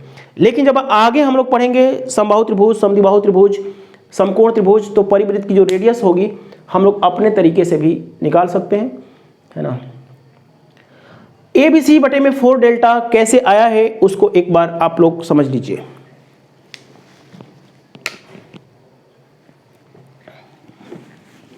बातों को समझिए। देखिए यदि आपको परिवृत्त की रेडियस को, परिवृत्त की त्रिज्या निकालने के लिए सबसे पहले हम लोग एक ट्रायंगल लेते हैं। मान लीजिए कि ये एक त्रिभुज है, इसका नाम हमें नहीं पता है, ये कौन सा त्रिभुज है इसके बारे में हमें कोई आइडिया नहीं है। जो भी कॉन्सेप्ट मैं बता रहा हूँ ये किसी भी त्रिभुज के लिए लागू होगा। बातों को समझिए। परपेंडिकुलर बाइसेक्टर क्या होता है, इस साइड पे हमने एक लंब खींचा, ये कहाँ जा रहा है नहीं पता है, लेकिन यहाँ पे हमारा लंब बनाएगा। यहाँ से एक परपेंडिकुलर बाइसेक्टर खींचा, साइड ये आधा होगा, ये आधा होगा, ये आधा होगा, ये आधा होगा। यहाँ से हमने एक परपेंडिकुलर बाइसेक्टर खींचा और ये जहाँ प्रतिच्छेद करते हैं, जहाँ एक दूसरे से मिलते हैं, वही होता है हमारा परिकेंद्र। इसको आप लोग समझ चुके हैं। परिकेंद्र वह बिंदु होता है जहाँ से तीनों शीर्षों की दूरी बराबर होती है, जहाँ से तीनों शीर्षों की दूरी बराबर होती है, ये बात आप समझ चुके हैं। ये होता है हमारा कैपिटल R, ये होता है हमारा कैपिटल R और ये भी होता है हमारा कैपिटल R। तीनों, यदि तीनों शीर्षों को छूते हुए, स्पर्श करते हुए यदि हम लोग एक वृत्त खींचें तो ये वृत्त कहलाता है परिवृत्त, जिसकी रेडियस होती है ये capital R, capital R, capital R। जैसा कि अभी हमने पीछे बताया कि अब हम लोग समझने के लिए इसको हम लोग डिलीट करते हैं। समझने के खातिर ये जो किया था एंगल साइड परपेंडिकुलर बाइसेक्टर, ये कहाँ जा रहा था नहीं पता है, इसे कोई लेना देना नहीं है, इसको हम लोग डिलीट करते हैं। ये बन गया एक समद्विबाहु त्रिभुज, आइसोस्केल ट्रायंगल। ये बन गया दूसरा त्रिभुज और ये बन गया हमारा तीसरा त्रिभुज। तीनों त्रिभुज समद्विबाहु त्रिभुज हैं, आइसोस्केल ट्रायंगल्स हैं। आप जानते हैं कि समद्विबाहु त्रिभुज में इस शीर्ष से लंब डालें तो ये जितना होगा उतना ही हमारा ये होगा। जो त्रिभुज है वो दो भागों में डिवाइड हो जाता है। जो भुजा है A के सामने हमारी A है, B के सामने हमारा B है और C के सामने हमारा C है। समद्विबाहु त्रिभुज में यदि हम लोग यहाँ से लंब डालें तो ये a/2 होगा और ये होगा a/2। देखिए यदि ये परिकेंद्र होता है तो अभी हम लोग 1 मिनट बाद 2 मिनट बाद पढ़ने वाले हैं कि ये कोण यदि थीटा होगा, यदि ये कोण हमारा A होगा तो ये कोण हमारा 2A होगा। ये कोण यदि थीटा है तो ये 2 थीटा होगा अभी हम लोग 2 मिनट बाद पढ़ने वाले हैं। यदि ये थीटा होगा तो ये थीटा होगा, यदि ए है तो ये होगा हमारा 2a। एक प्रॉपर्टी आप पहले भी पढ़ चुके हैं कि समद्विबाहु त्रिभुज में ये हमारा जो लंब होता है यहाँ पे हमारा बाइसेक्टर भी होता है, एंगल बाइसेक्टर का भी काम करता है। ये 2a होता है, तो इस कोण को हम लोग क्या ले सकते हैं, a ले सकते हैं, इसको भी हम लोग a लिख सकते हैं। देखिए r इसमें भी है, r इसमें भी है, a/2 इसमें भी है, a/2 इसमें भी है, और ये क्या है, हमारा हाइट है दोनों त्रिभुजों की। तो ये त्रिभुज और ये त्रिभुज हमारा बन गया सर्वागसम त्रिभुज। अब ध्यान से देखिएगा, एक नोट आप लोग लिख लीजिए, नोट। यदि किसी त्रिभुज में दो भुजाएं पता है, B के सामने वाली भुजा B पता है, C के सामने वाली भुजा C पता है, और बीच का कोण यदि A पता है, तो जो एरिया का फॉर्मूला होता है, त्रिभुज का क्षेत्रफल का फॉर्मूला होता है 1/2 BC इंटू साइन A होता है। देखिए ये भुजा पता है, ये भुजा पता है, और बीच का कोण यदि थीटा हो, A हो, उसे कोई मतलब नहीं है, मान लिया A है, तो क्षेत्रफल, इस त्रिभुज का क्षेत्रफल 1/2 BC इंटू उनके बीच का कोण हम लोग ले सकते हैं, निकल जाएगा। अब ध्यान से देखिए, आप जानते हैं कि ये पूरा कोण यदि A है तो ये कोण पूरा हमारा 2a हो जाएगा, डबल हो जाएगा, ये जितना होगा उतना ही ये होगा, ये A होगा। अब ध्यान से समझिए, ध्यान से, ये हमारा 90 होगा, समद्विबाहु त्रिभुज में ये हमारा लंब है, एंगल बाइसेक्ट कर देता है। 90 के सामने हमारा कर्ण होता है, और जिस एंगल की बात कर रहे हैं उसके सामने वाला हमारा लंब होता है। तो साइन A बराबर लंब बटे में कर्ण, लंब थीटा के सामने, A के सामने लंब होगा, तो A/2 बटा में कर्ण जो होगा हमारा R होगा। तो साइन A बराबर हम लोग लिख सकते हैं A/2R लिख सकते हैं। इसको आप लोग समझ लीजिए, साइन A बराबर A/2R।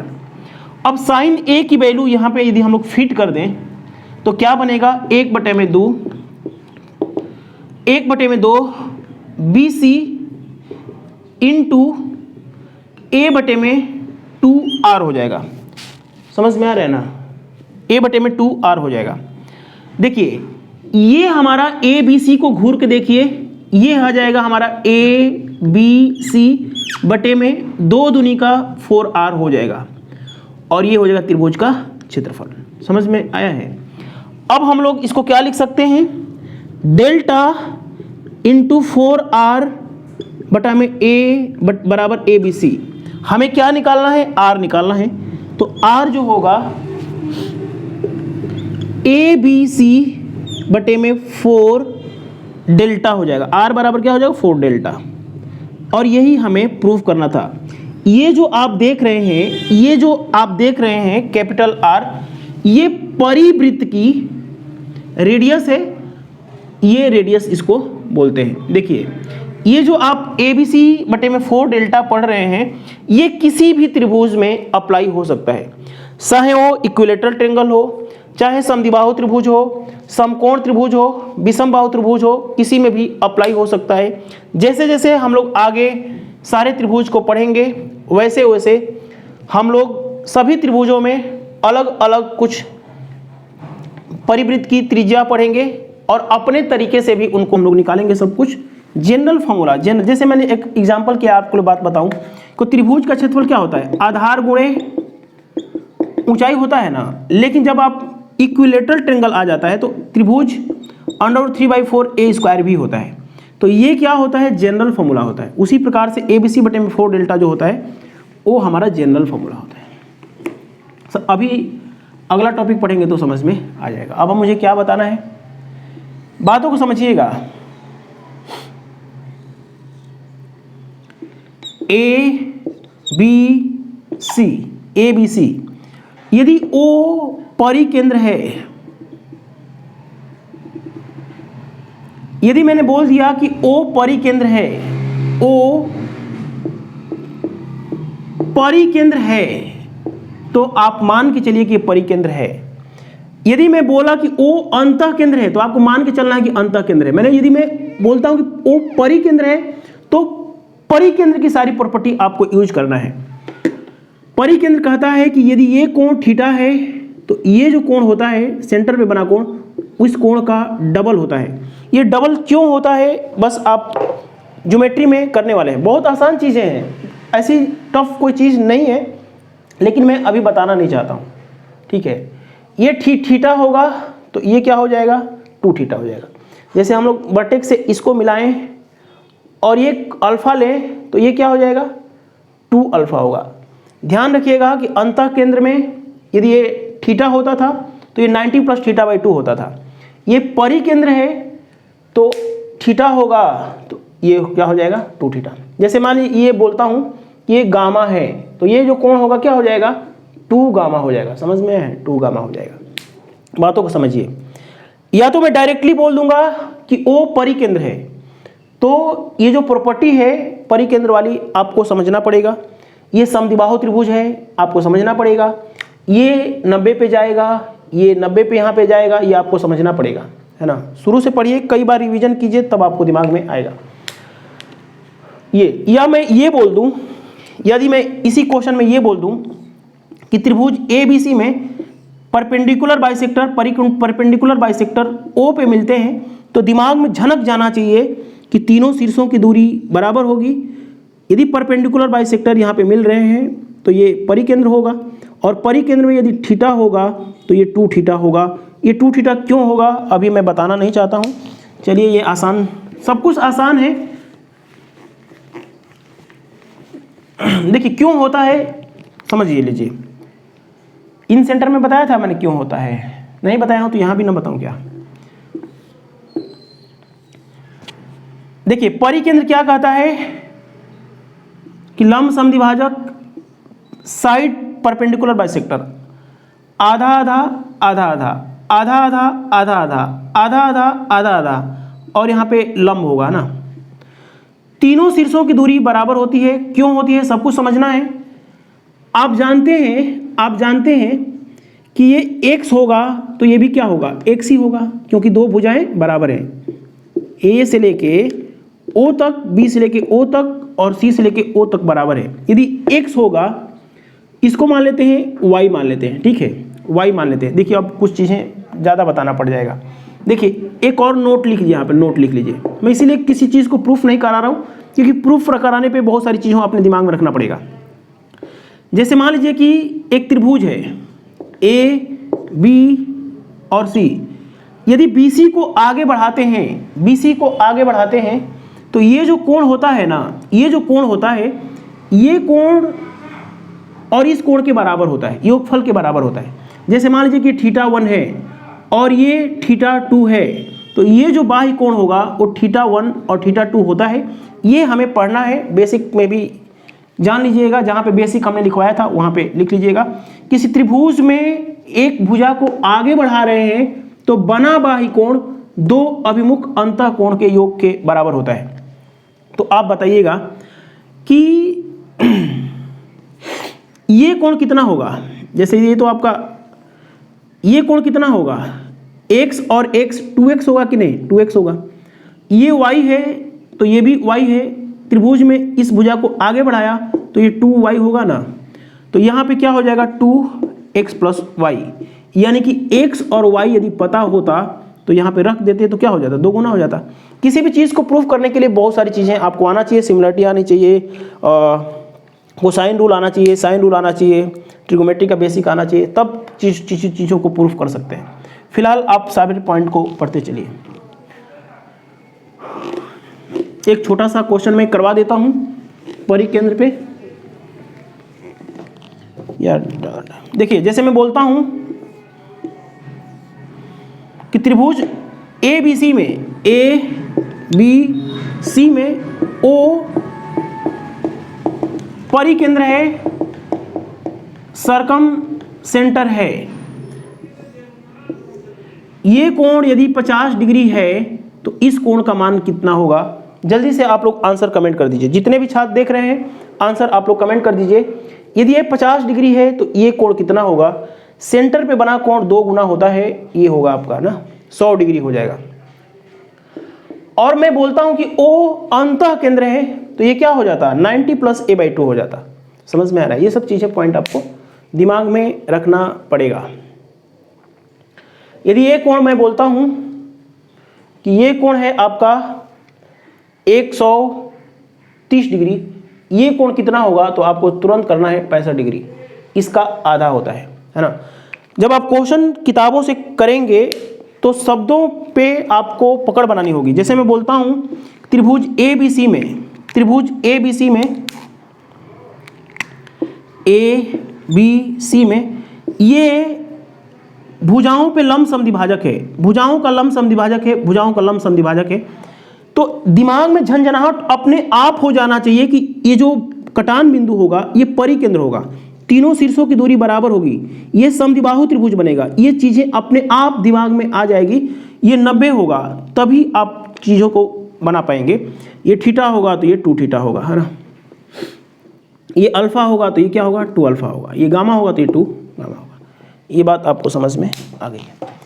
अब देखिए परिकेंद्र अलग अलग त्रिभुजों में अलग अलग जगहों पे बनता है, लेकिन कुछ चीजें मैं समझाता हूं उसको समझिए क्योंकि आगे हमें काम लेना है। जैसे मैं लिखता हूं न्यून कोण त्रिभुज, न्यून कोण।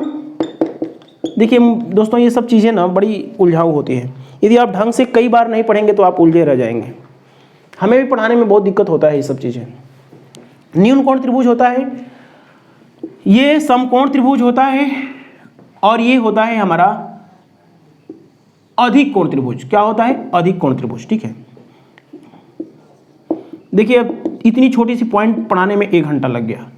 राइट एंगल ट्रायंगल, और टीचर लोग पता नहीं कैसे 40 मिनट में पढ़ा लेते हैं। राइट एंगल ट्रायंगल, और ये हो जाता है अधिक कोण त्रिभुज। अधिक कोण, अभी मैंने किसी चीज को प्रूफ नहीं कराया तो भी इतना घंटा लग गया। अधिक कोण त्रिभुज मतलब होता है ऑब्ट्यूज एंगल, ऑब्ट्यूज एंगल। बातों को समझिए, मैंने क्या बोला है कि साइड परपेंडिकुलर बाइसेक्टर, यहां से परपेंडिकुलर डालेंगे, है ना, यहां से परपेंडिकुलर डालेंगे, यहां से परपेंडिकुलर डालेंगे, यहां से परपेंडिकुलर। तो न्यून कोण त्रिभुज में, न्यून कोण त्रिभुज में यहां पे लिख लीजिए, न्यून कोण त्रिभुज में इक्विट एंगल ट्रायंगल में, न्यून कोण त्रिभुज में परिकेंद्र, परिकेंद्र त्रिभुज के अंदर बनता है, अंदर बनता है, अंदर बनता है, अंदर बनता है, अंदर बनता है, अंदर बनता है। आपने यहां से लंब डाला, यहां से लंब डाला, यहां से लंब डाला, अंदर बना। अब देखिए यहां से हम लोग लंब डालेंगे, यहां से लंब डालेंगे, तीनों भुजाओं का लंब समद्विभाजक। यहां से हमने लंब डाला, यहां से लंब डाला, और तीनों भुजाओं का लंब समद्विभाजक जहां मिलते हैं, तो लिख लीजिए यहां पे बना। ठीक है ना, समकोण त्रिभुज में, समकोण त्रिभुज है ना, ये 90 डिग्री है। समकोण त्रिभुज में परिकेंद्र, परिकेंद्र, परिकेंद्र हाइपोटेनियस, 90 के सामने को क्या बोलते हैं? हाइपोटेनियस। समकोण त्रिभुज में परिकेंद्र, परिकेंद्र हाइपोटेनियस, कर्ण का, कर्ण का मतलब हाइपोटेनियस का, समकोण त्रिभुज में परिकेंद्र कर्ण का, कर्ण के मध्य बिंदु पर, कर्ण के मध्य बिंदु पर होता है या बनता है। समझ में आया है? इसका आधा करेंगे, इसका आधा करेंगे, इसका आधा करेंगे। अब देखिए इस पे हम लोग, जब हम लोग समकोण त्रिभुज पढ़ेंगे डिटेल से तो सब कुछ खुलासा करेंगे। इसका मीडियन कहाँ जाएगा, है ना, सब कुछ खुलासा करेंगे। इसका अंतः केंद्र कहाँ बनेगा, है ना, परिकेंद्र कहाँ बनेगा, लंब केंद्र, सब कुछ पढ़ने वाले हैं। यहाँ पे होता है। बस आपको ध्यान रखना है कि समकोण त्रिभुज में हाइपोटेनियस का मध्य बिंदु, हाइपोटेनियस का मध्य बिंदु क्यों है? क्योंकि आप जानते हैं कि ये आधा आधा, ये आधा आधा, तो इस भुजा पे आधा आधा करेंगे ना तो AO और OC क्या होगा? बराबर होगा।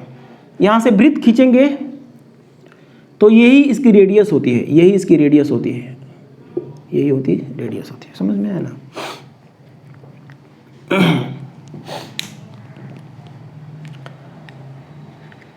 समझ में आया है कि नहीं? अधिकोण त्रिभुज में देखिए, अधिकोण त्रिभुज में यहां से लंब समद्विभाजक, यहां पे लंब खींचा भुजाओं पे, इसका लंब खींचा और इसका लंब खींचा, तो बाहर बनता है। लिख लीजिए, देखिए हमने कुछ गलत काम तो किया नहीं, तीनों भुजाओं का लंब समद्विभाजक, लंब समद्विभाजक, लंब समद्विभाजक। समझ में आया है ना? तो यहां पे बनता है। तो लिख लीजिए, अधिकोण त्रिभुज में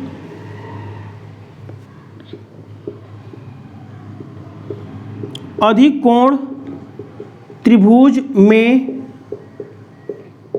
परिकेंद्र, अधिकोण त्रिभुज में परिकेंद्र, त्रिभुज के बाहर, त्रिभुज के बाहर, देखिए ये अधिकोण है, अधिकोण के सामने बनता है। अधिकोण त्रिभुज में परिकेंद्र त्रिभुज के बाहर अधिकोण के सामने बनता है।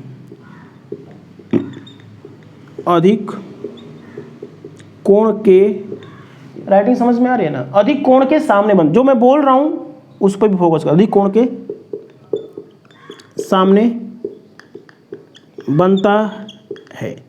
तो ये रही बात हमारी परिकेंद्र की, मैंने समझा दिया। देखिए जब हम समबाहु त्रिभुज लेंगे, समबाहु त्रिभुज लेंगे ना, यदि तीनों भुजाएं बराबर होंगी ए बी सी, तो इसका जो लंब समद्विभाजक होगा, लंब समद्विभाजक होगा, लंब समद्विभाजक यहाँ बनेगा, है ना? तो समबाहु त्रिभुज में केंद्रक भी यही बनता है, अंतः केंद्र भी यही बनता है, और परिकेंद्र भी यही बनता है, और अभिलंब केंद्र भी पढ़ने वाले हैं, वो यही बनेगा। एक ही बिंदु पर होता है, हम लोग आगे सब कुछ पढ़ने वाले हैं। देखिए एक ही बिंदु पर बनता है, इसका मतलब है कि ये हमारा समबाहु त्रिभुज में लंब, इसको हम लोग मीडियन भी बोल सकते हैं, लंब भी बोल सकते हैं, अल्टीट्यूड भी बोल सकते हैं, इसको हम लोग साइड परपेंडिकुलर भी बोल सकते हैं, है ना? अभी हम लोग आगे पढ़ने वाले हैं। यहाँ पे इसको क्या बोलेंगे? इसको मीडियन भी बोल सकते हैं। एंगल समबाहु त्रिभुज में जो लंब भुजाओं का परपेंडिकुलर बाइसेक्टर होगा, उस वर्टेक्स से होकर गुजरेगा, ये वर्टेक्स से होकर गुजरेगा। इसका लंब सम सरकम सेंटर के बारे में बस उतना ही पढ़ना था। अब आप हेडिंग लगा लीजिए, अर्थो सेंटर लंब केंद्र, अर्थो सेंटर लंब केंद्र के बारे में। देखिए लंब केंद्र समझने के लिए आपको एक शब्द समझना होगा, अल्टीट्यूड। देखिएगा ध्यान से, जैसे मान लीजिए कि ये कोई त्रिभुज है, ये कोई त्रिभुज है ए बी सी। यदि हम लोग शीर्ष से सामने वाली भुजा पे एक अल्टीट्यूड खींचे, अल्टीट्यूड का मतलब होता है लंब, यहां से यदि हम लोग लंब खींचे तो यहां पे जाएगा। देखिए अंतः केंद्र में, सॉरी सेंट्रॉयड में हमने क्या किया था? वर्टेक्स से मीडियन खींचा था। इन सेंटर में क्या किया था? हमने कोण का बाइसेक्टर किया था। सरकम सेंटर में क्या किया था? भुजाओं का बाइसेक्टर खींचा था, परपेंडिकुलर बाइसेक्टर। लेकिन लंब केंद्र में शीर्ष से सामने वाली भुजा पे लंब खींचना है, शीर्ष से सामने वाली भुजा पे लंब खींचना है, शीर्ष से सामने वाली भुजा पे लंब खींचना है, और ये कटान बिंदु ही, इंटरसेक्शन पॉइंट ही लंब केंद्र कहलाता है। लंब केंद्र अर्थात ऑर्थो सेंटर कहलाता है। समझ में आया है? मैंने क्या बोला कि तीनों शीर्ष से, इस शीर्ष से सामने वाली भुजा पे अल्टीट्यूड खींचा, इस शीर्ष से सामने वाली भुजा पे अल्टीट्यूड, इस शीर्ष से सामने वाली भुजा पे अल्टीट्यूड खींचा, और जहाँ पे एक दूसरे को मिलते हैं, क्यों मिलते हैं सब कुछ डिटेल से हमें पढ़ना है। अल्टीट्यूड लंब केंद्र कहते हैं, ठीक है? देखिए लंब केंद्र में हमें ज़्यादा नहीं पढ़ना है, बातों को समझिए। ये जहाँ पे जा रहा है, यहाँ पे 90 बनाएगा, 90 बनाएगा, यहाँ पे 90 बनाएगा। यदि हम थोड़ा सा इसको डिलीट करें, इसको समझाने के लिए डिलीट करूँ, तो ये 90 हो गया और ये 90 हो गया, 90 हो गया, 90 हो गया। तो इसका मतलब ये हुआ कि ये कोण और ये कोण क्या होंगे, 180 डिग्री के होंगे। देखिए किसी भी चतुर्भुज में सभी कोणों का योग 360 होता है। 360 क्यों होता है? जैसे एक त्रिभुज ये बन गया 180, ये त्रिभुज बन गया 180, तो किसी भी चतुर्भुज में चारों कोणों का मान 180 होता है। यदि ये 90 डिग्री हो गया, ये 90 डिग्री हो गया, तो 180 तो ले लिया। यदि ये थीटा होगा तो ये जो कोण होगा ना, ये जो कोण होगा 180 माइनस थीटा होगा, 180 माइनस थीटा होगा। देखिए अभी ज्योमेट्री में यदि थोड़ा सा आपने पढ़ा होगा कि जब दो लाइन एक दूसरे को प्रतिच्छेद करती हैं तो शीर्षाभिमुख कोण आपस में बराबर होते हैं। शीर्षा कोण विमुख कोण आपस में बराबर होते हैं। ये थीटा होगा तो ये थीटा होगा। तो आप जानते हैं कि ये जो कोण है 180 माइनस थीटा है, तो शीर्षाभिमुख कोण से ये जो कोण होगा, ये जो कोण होगा ये हो जाएगा 180 माइनस थीटा। बस लंब केंद्र में हमें इतनी ही अभी चीज़ें पढ़ना है ना। जैसे ही हम लोग ज्योमेट्री पढ़ेंगे तो इसमें कुछ और भी एक दो पॉइंट, इन सेंटर, सरकम सेंटर, अर्थो सेंटर और सेंट्रॉइड मिला के एक और पॉइंट हम लोग पढ़ेंगे, लेकिन उसको ज्योमेट्री में पढ़ेंगे। तो लंब केंद्र में ये जो कोण होता है 180 माइनस थीटा होता है। जैसे मैं एक छोटा सा क्वेश्चन करवा देता हूँ। देखिए जैसे मैं बोलूं कि त्रिभुज ABC में O लंब केंद्र है, O लंब केंद्र है, इसकी वैल्यू है 30 डिग्री, तो इस कोण का मान कितना होगा? इस कोण का मान कितना होगा? जैसे मैं बोलता हूं कि त्रिभुज ABC में O लंब केंद्र है, कोण BAC बराबर 30 डिग्री है, तो कोण BOC का मान कितना होगा? BOC का मान पूछेगा। देखिए इन सेंटर होता तो 90 प्लस a/2 होता है। यदि ये O परिकेंद्र होता है तो 30 का डबल 60 होता है। लेकिन ये लंब केंद्र होगा तो कुछ नहीं करना है, 180 में से 30 को घटा दीजिए, ये होगा 150। और यही चीज़ें आपको समझना है, पढ़ना है, दिमाग में याद करना है, ठीक है ना। मैंने कैसे हुआ मैंने बता दिया है, ठीक है। ये थीटा होगा तो ये 180 माइनस थीटा अर्थात 150 डिग्री होगा। यदि ये पता हो तो हम लोग वो भी निकाल सकते हैं। लंब केंद्र में ये 180 माइनस थीटा होता है।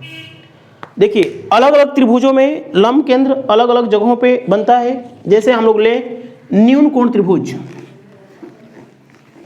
अल्टीट्यूड का कटान बिंदु। देखिए सबसे पहले तो अल्टीट्यूड को समझ लीजिए। जैसे मैं अभी बताता हूँ। जैसे मैं लेता हूँ न्यून कोण त्रिभुज, ये है न्यून कोण त्रिभुज है। न्यून कोण त्रिभुज सब समझते हैं, एक्यूट एंगल ट्रायंगल। तो इसका एल्टीट्यूड यहाँ, इसका एल्टीट्यूड यहाँ और इसका एल्टीट्यूड यहाँ, ये 90 डिग्री पे होता है, ये बात आपको पता है। कटान बिंदु लंब केंद्र कहलाता है, ऑर्थो सेंटर कहलाता है। तो न्यून कोण त्रिभुज में लंब केंद्र अंदर बनता है, आप लोग लिख लीजिए। लंब केंद्र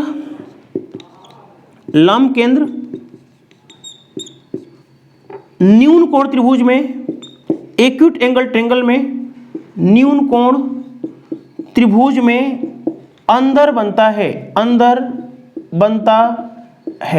बातों को समझिए। यदि हम लोग राइट एंगल ट्रायंगल लें तो राइट एंगल ट्रायंगल में ABC, मैंने क्या बोला है कि शीर्ष से सामने वाली भुजा पे लंब डालना है। देखिए इस शीर्ष से आप लंब न तो यहां डाल सकते हैं, न यहां डाल सकते हैं, न यहां आप लंब कहीं नहीं डाल सकते हैं त्रिभुज के भीतर। यदि आप इसको थोड़ा सा आगे बढ़ाएं तो शीर्ष से सामने वाली भुजा पे यही लंब होगा, शीर्ष से सामने वाली भुजा पे ये लंब होगा।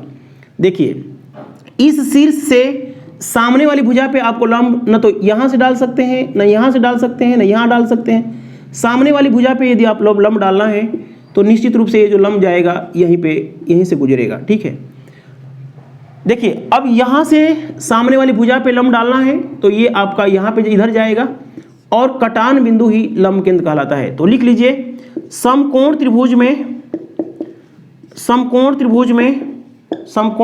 में लंब केंद्र यहीं पे स्थित होता है, समकोण पे स्थित होता है। लंब केंद्र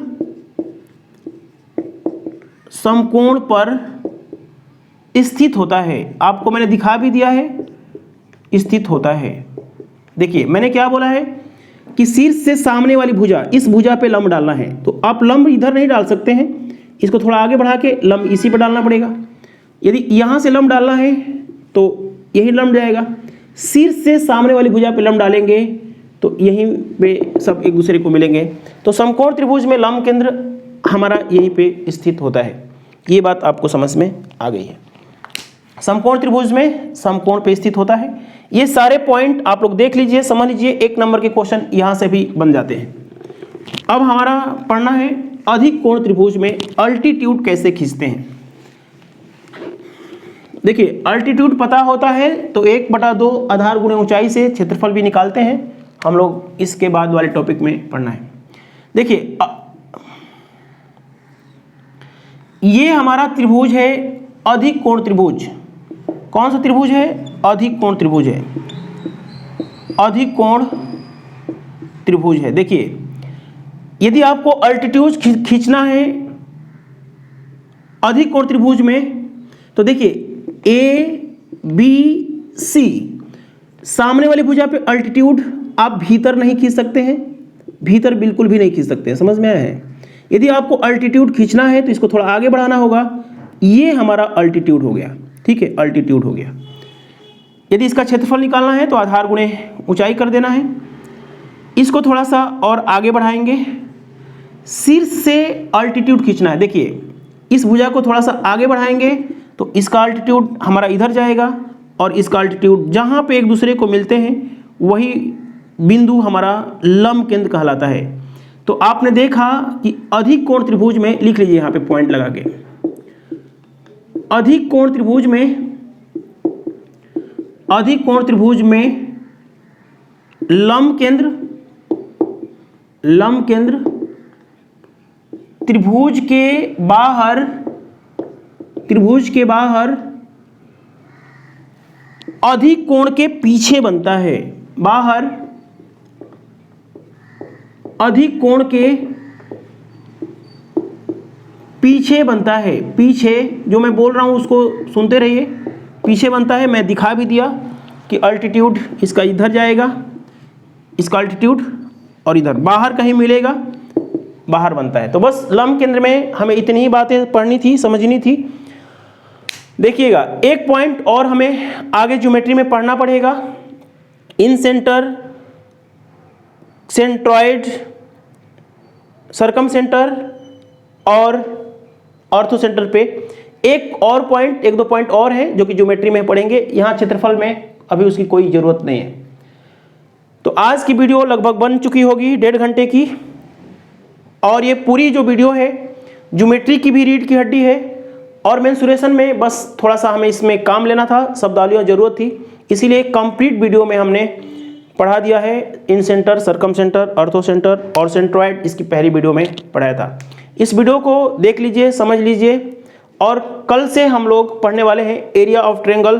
तो हर एक त्रिभुज में इन सेंटर, सरकम सेंटर बनाएंगे, उस पर आधारित क्वेश्चन करेंगे, और उस पर जो भी इन रेडियस, सरकम रेडियस कैसे बनते हैं, सब कुछ हम लोग अल्टीट्यूड वगैरह खींच के समझाएंगे। जो भी छात्र इस वीडियो को देख रहे हैं, वीडियो को लाइक, शेयर और सब्सक्राइब तो कर ही लिए होंगे आप लोग। सॉरी, मैं ये सब बोलता नहीं हूँ, मज़ा नहीं आता है मुझे।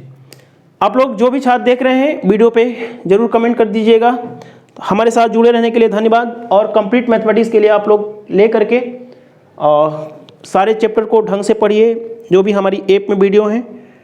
हमारे साथ जुड़े रहने के लिए धन्यवाद।